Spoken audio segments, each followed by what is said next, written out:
Good morning सभी को।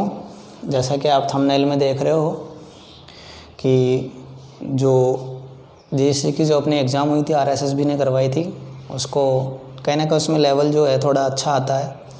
और यदि अपन अच्छे से तैयारी करें, देखो कंपटीशन जो होता है वो इस बात पर डिपेंड करता है कि आपकी जो प्लानिंग है वो क्या है। ऐसा ज़रूरी नहीं होता कि 10-10 12-12 घंटे पढ़ के आप अचीव कर सको कोई चीज़ को, या फिर आप बिल्कुल भी नहीं पढ़ के जो है वो कर सको। इसकी एक परफेक्ट प्लानिंग होती है। सबसे बड़ी बात यही होती है कंपटीशन में कि आपने पढ़ना क्या है और छोड़ना क्या है। यदि आप सबको ही लेके चलोगे तो आपको इतना जो है टाइम भी नहीं है और इतना आप कवर भी नहीं कर पाओगे। और कंपटीशन जो एक तरह का सट्टा है। यदि आपका पढ़ा हुआ गया तो सब कुछ ठीक है, बाकी तो आप कितने भी टैलेंटेड हो किसी कोई मतलब नहीं है। और रहा सिलेक्शन का, तो सिलेक्शन जो जिसको मिलता है उसकी जगह, बाकी तो आप जानते ही हो सब ख़त्म है। तो मैं आपको ये मैंने जो अपने नोट्स तैयार किए उनके अकॉर्डिंग मैं आपको कुछ चीज़ें बताना चाह रहा हूँ। तो कोशिश करना आप लोग इनको समझने की, और इनके साथ साथ अपनी टेस्ट सीरीज चलती है वो भी आप लोग करना। तो अपन आज पढ़ेंगे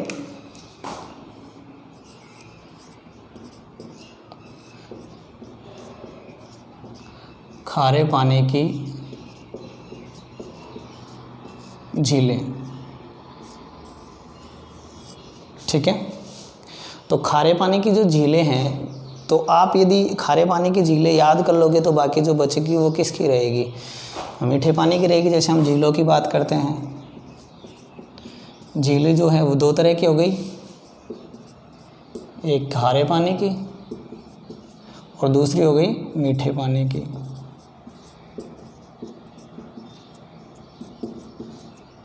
मीठे पानी की। तो यदि अपन को ये अच्छे से याद हो गई तो बाकी जो बची है वो क्या है? मीठे पानी की। और कई बार कई एग्ज़ामों में डायरेक्ट सीधा पूछ लिया जाता है कि निम्न में से खारे पानी की झील है या निम्न में से मीठे पानी की झील है।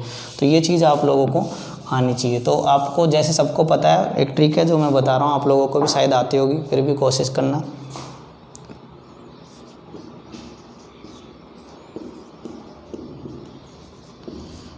नई साड़ी का पल्लू कुत्ता फाड़े रे। देखो, ऐसा कोई ज़रूरी नहीं है कि जो ट्रिक्स कोई बनाता है उसी पे आप वर्क करो। आप अपनी भी सेल्फ बना सकते हो, वो ज़्यादा अच्छी रहती है। बाकी मैं कोशिश कर रहा हूँ, एक सिंपल सा है, नई साड़ी का पल्लू कुत्ता फाड़े रे। तो इसमें कोई बड़ी बात नहीं है, आप आराम से इसको कर सकते हो।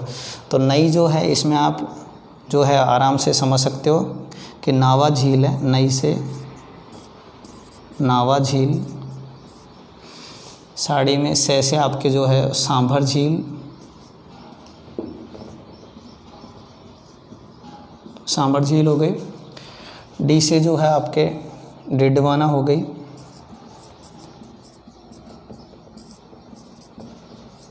डिडवाना झील हो गई। यहाँ पे आपके का से जो है कावोद हो गई। ठीक है, पी से जो है आपके पंचपद्रा हो गई।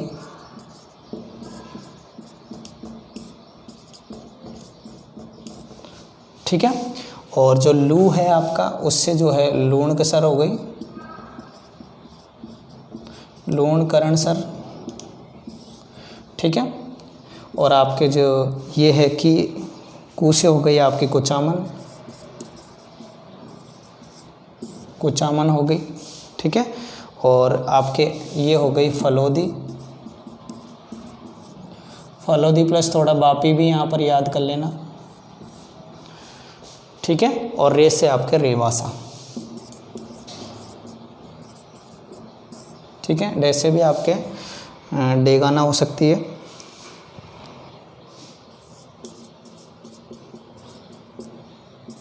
तो ऐसे आप ये जो है इस ट्रिक से जो है इनको याद कर सकते हो।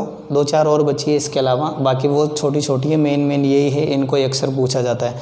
सबसे ज़्यादा जो क्वेश्चंस पूछे जाता है वो तो मैं आपको बता दूं, एक तो सांभर झील से जो कहाँ आपकी जयपुर। ठीक है, एक आपके 55 जो कहाँ है बाड़मेर। ठीक है, और कभी कभी ये जो लूणकर सर है यहाँ, ये कहाँ है? बीकानेर में आपकी। लूणकर सर कहाँ है आपकी? बीकानेर में। तो इनसे जो है ज़्यादातर क्वेश्चंस पूछ लिए जाते हैं। ठीक है, तो आप लोग कोशिश करिएगा कि इनको अच्छे से याद करने की। आगे बढ़ते हैं अपन, इनमें से अब एक एक झील को लेते हैं।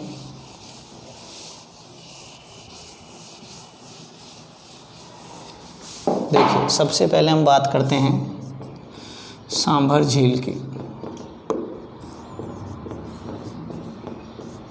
सांभर झील, तो सांभर झील जो है यदि अपन इसकी बात करें,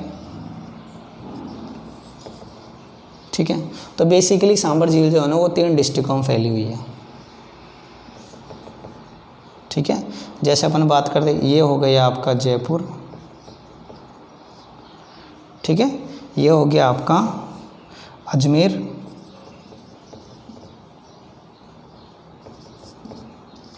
और ये नागौर। ठीक है, जयपुर, नागौर और अजमेर। लेकिन आप लोगों को सिर्फ इतना सा ध्यान रखना है कि जो ये इसके डॉक्यूमेंटेशन का पूरा काम है, डॉक्यूमेंट्स जो बनते हैं इसके कानूनी जो कागजी कार्रवाई जो रहती है पूरी, इसकी देखरेख जो है वो जयपुर के पास, जयपुर डिस्ट्रिक्ट के पास। तो कभी एग्ज़ाम में आ जाता था आपको टिक क्या करना है, जयपुर ही करना है, और जयपुर नहीं आता है, बाकी आते हैं तो आपको टिक करने ही नहीं है। ठीक है, क्योंकि एक बार ऐसा केस हो गया था जिसमें क्वेश्चन डिलीट करना पड़ा था। तो जयपुर जो है वो इसका क्या है, प्रशासनिक जो है स्थान है, इसी वजह से जयपुर में ही इसको क्या किया जाता है, काउंट किया जाता है। अब इसमें ज्योग्राफिकल कंडीशंस यदि अपन देख ले हैं तो देखिए इसमें नॉर्थ साइड से जो है उत्तर से एक नदी आती है जिसका नाम है मेथा। अक्सर पूछ ले जाते हैं क्वेश्चन कि किस झील में कौन कौन सी नदी जो है वो आकर मिलती है। उत्तर से कौन सी मिलती है, अपनी मेथा मिलती है। दक्षिण से आपके मिलती है रूपनगढ़। ठीक है, दक्षिण से कौन सी मिलेगी, रूपनगढ़। और 2 नदी और इसमें आके मिलती है, एक है आपकी खारी और एक आपकी खंडेला। तो बिल्कुल ईजी याद करना, देखो मेथा, रूपनगढ़, खारी, खंडेला, मेथा, रूपनगढ़, खारी, खंडेला, मेथा, रूपनगढ़, खारी, खंडेला, ये 4 नदी जो है आपको अच्छे से इसमें याद करनी है। अब इसके बारे में और भी कुछ बातें हैं, जैसे यहाँ पर एक मंदिर है,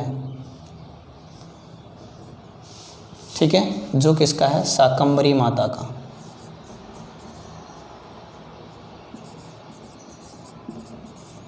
शाकंभरी माता का, तो शाकंभरी माता का मंदिर है, शाकंभरी माता का मंदिर। ठीक है, देखिए यहाँ पर इसको बोला जाता है देवयानी, देवयानी या तीर्थों की नानी, तीर्थों की नानी याद रहेगा। तीर्थों का भांजा मामा कहाँ है, तीर्थों का मामा जो है आपके कहाँ पे है, पुष्कर में। तीर्थों का मामा कहाँ है, पुष्कर में। और तीर्थों का भांजा जो वो कहाँ है, मचकुंड। देखिए तीर्थों का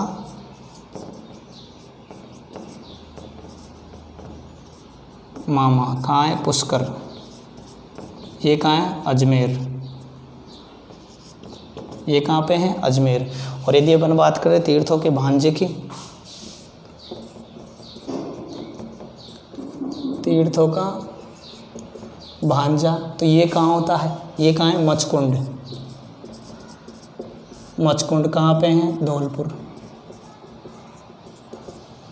क्लियर है चीज़, आपको ध्यान रहेगी ये। तो इनमें से क्वेश्चन आता है, तीर्थों का मामा पूछ लिया जाता है, भांजा पूछ लिया जाता है, और तीर्थों की नानी कहाँ है, देवी यानी शाकंभरी, शाकंभरी माता का मंदिर जो कहाँ है, सांभर के वहाँ पे है। यहीं पर एक मस्जिद है, यहाँ पर ये क्या है, मस्जिद है, जिसे बोलते हैं नाली सर की मस्जिद। ये भी कई बार एग्ज़ाम में आ चुकी है, तो आपको ये चीज़ भी अच्छे से ध्यान में रखनी है। अब अपन बात करें इसके निर्माण की, तो निर्माण जो है वो किसने करवाया था, वासुदेव चौहान ने। किसने करवाया था, वासुदेव चौहान ने। ये वासुदेव चौहान का कहाँ उल्लेख मिलता है, तो ये मिलता है बिजोलिया शिलालेख में। ये कई बार आ चुके बात, बिजोलिया शिलालेख जो है उसमें पता चला है कि ये किसने बनवाया है, सांभर झील को, वासुदेव चौहान ने बनाया। आ गई बात समझ में। ये चीज़ बिल्कुल आप अच्छे से ध्यान रखना कि राजस्थान ही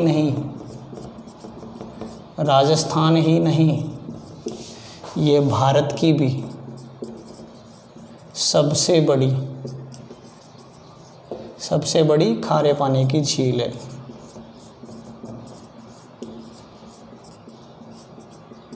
विश्व की कौन सी है? कैस्पियन सागर। विश्व की कौन सी है? कैस्पियन सागर।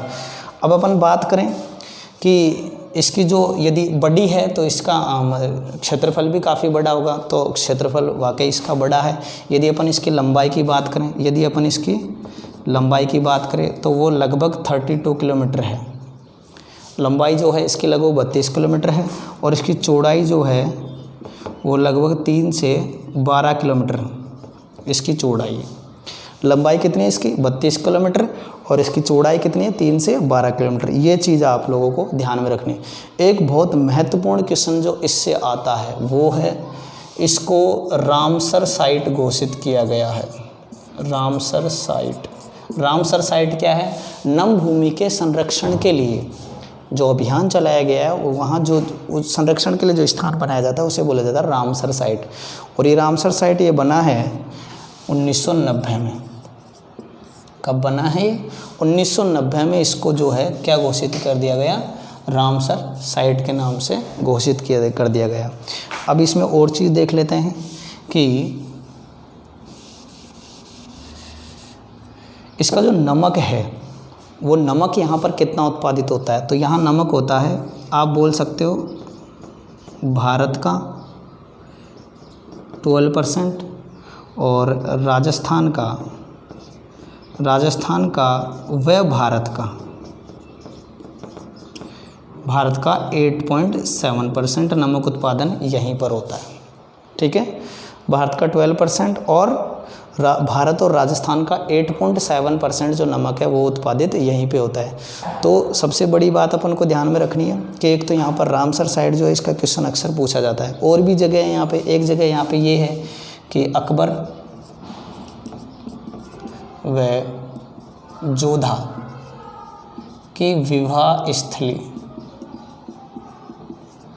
अकबर और जोधा की जो है विवाह स्थली भी कहाँ है? यही है। ठीक है, उसके अलावा यदि अपन बात करें तो यहाँ पर सांभर झील जो है, दादू दयाल जी, संत दादू दयाल जी जो हुए थे, उन्होंने अपना प्रथम प्रवचन भी यहीं दिया था। दादू दयाल जी जो है उन्होंने अपना प्रथम प्रवचन भी यहीं दिया था। और इनके एक भक्त थे बहुत अच्छे, रज्जब जी, संत रज्जब जी। ठीक है, तो ये चीज़ें जो है आप लोगों को ध्यान में रखनी है।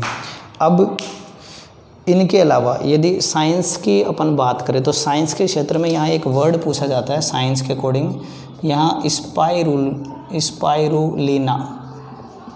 स्पाइरुलिना नामक प्रोटीन पाया जाता है। शैवाल है जिसमें क्या होता है? प्रचुर मात्रा में प्रोटीन होता है। ठीक है, तो स्पाइरुलिना नामक शैवाल जो है वो कहाँ मिलता है? सांभर झील पे मिलता है और इसमें क्या होती है? प्रोटीन की प्रचुर मात्रा होती है। तो मेरे हिसाब से आपको ये जो चीज़ें हैं ये समझ में आ गई होगी। अब देखिए, मैं एक बार फिर रिपीट कर रहा हूँ, सांभर झील जो है वो राजस्थान की नहीं, भारत की भी क्या है? सबसे बड़ी खारे पानी की झील है। अब यदि बड़ी है तो इसका अपन क्षेत्रफल की बात करें तो लंबाई इसकी 32 किलोमीटर लगभग है और चौड़ाई जो है 312 किलोमीटर लगभग। 3 डिस्ट्रिक्टों में नागौर, अजमेर और जयपुर। जयपुर को क्यों माना जाता है मुख्य? क्योंकि देखो जयपुर में एक जगह है